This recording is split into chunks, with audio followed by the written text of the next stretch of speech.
আজকের 25শে ডিসেম্বর আমরা যদি করোনার দিক দিয়ে বিচার করি, এই সময় মানুষ আনন্দে সব ঘুরে বেড়াবে, যার ফলে একে একে করোনা যদি মাথা চাড়া দিচ্ছে।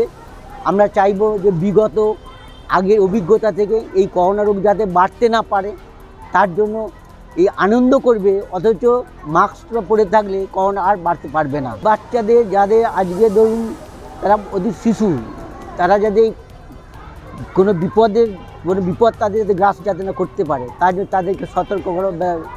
মোর দ্যান 300 বাচ্চাকে আমরা আজকে এই মাস্ক এবং তার পরিবারকে মাস্ক এবং এই কেক দিলাম। যেহেতু দেখুন আমাদের আমাদের দেখুন বাঁকুড়া, পুরুলিয়া, ঝাড়গ্রাম এবং অন্য ডিস্ট্রিক্ট, সুন্দরবন, বিভিন্ন করে স্লাম এরিয়া, যদি সমস্ত এরিয়াগুলো কভার করতে হয়, এই জন্য আমরা 22 তারিখ থেকে এই উদ্যোগটা আমরা নিয়েছি এবং এটা চলতেই থাকবে এখন আমাদের।